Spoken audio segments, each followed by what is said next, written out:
Ugh, I try to vary my hairstyles in between videos so it looks like I have like a plethora of hairstyles to choose from every day, but I don't. I just wear a ponytail every day of my life.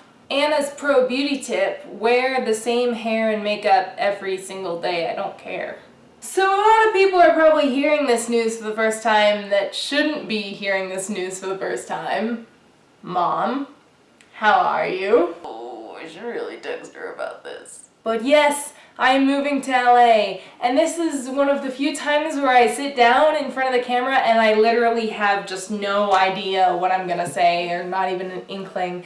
But you know, I just really solidified this decision like yesterday, the day before yesterday. Did you love that voice crack? Because I did. And I would say that it might be the least sure I've ever been of a decision, but I've made some choices in my life.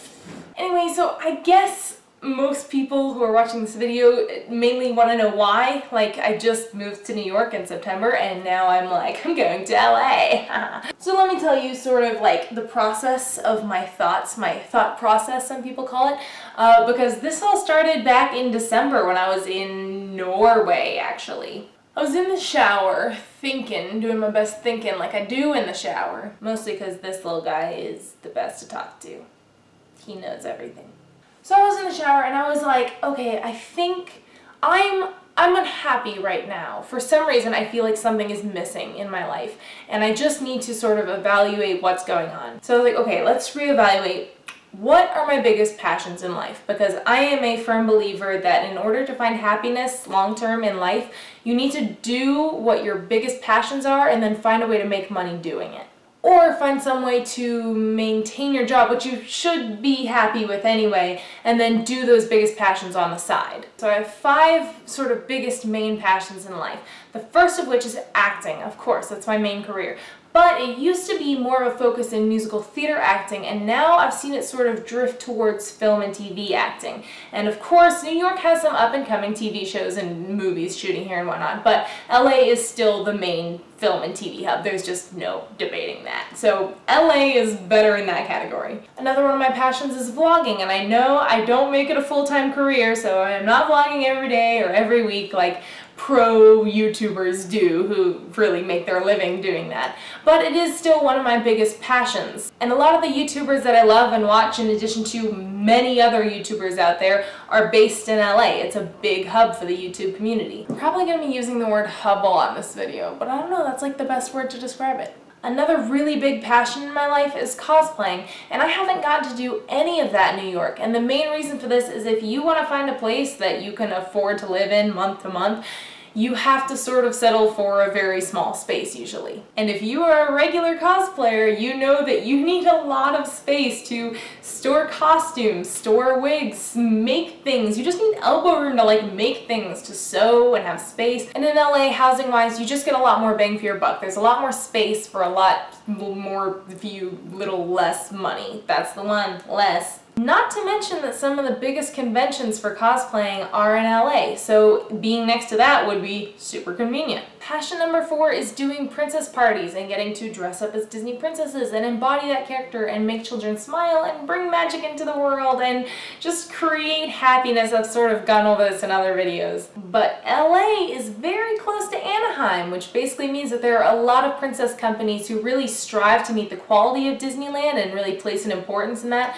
And that is good for me. I like that. I want to be a part of that. And last but not least, and this one is the one that I guess most people don't really relate to because it's kind of a small community, I really want to be a professional mermaid. Again, not as my full-time career, but part-time. That's like a really big passion of mine, and I want like a silicone tail. As you may know, in the past I held a fundraiser to get a silicone tail, but I decided that, come on, I'm in New York. This is not the best place to be doing mermaid work. And I'm now working on refunding the people who donated for that because I just didn't end up going through with it. It's a year-long process to get a tail, usually for a really good one. So I was like, in New York, I just can't. But in LA, it's warm. They have warm waters, they have beaches, they have pools, they have events that actually require entertainment of that sort. when I was a kid, I have always been connected to the water and felt at home in the water and swimming. And when I needed to, like honestly, when I needed to clear my mind or think or just be alone and process stuff as a kid, because I had so many problems, so many troubles in life. But really, I would just go in the water and I would curl into a ball and I would blow out all my bubbles and close my eyes and just sit there at the bottom for like minutes. So this is a very real thing for me. I legitimately, it is one of my dreams to get a silicone mermaid fin and do events like that. So that's really what planted the seed. I realized that all of my main passions in life, the main hubs, were all in LA. And I was in New York.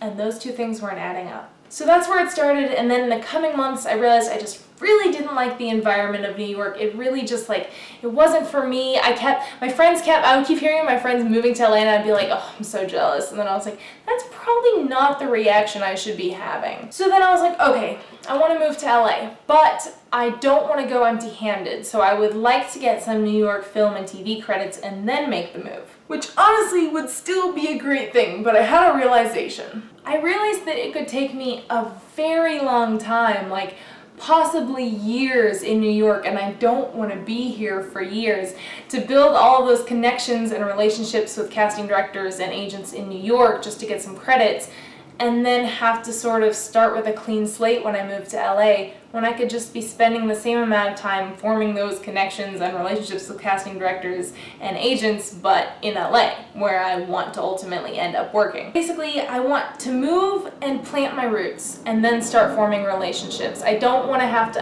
uproot later. So anyway, once I came to that realization that I could be doing the same thing in LA, and where I'm happy and surrounded by my passions, all of it came together and I was like, all right, let's move. So I am moving May 24th. I have my ticket and this should be a very exciting journey. I have like more things to say, but I'm not going to. I'm just going to wrap it up. What I am going to say is that a lot of people in New York are watching this and learning this for the first time, that I'm moving to LA, and I just want to say thank you to all of them. The people who have become my friends here are pretty much the only reason that it's really hard to say goodbye to New York. I'm really gonna miss y'all. And I'm gonna cut it off because this has probably been a really long video, and this is what happens when I get in front of the camera without anything that I know I want to talk about.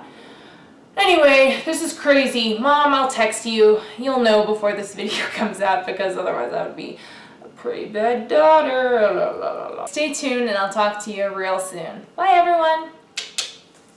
To LA.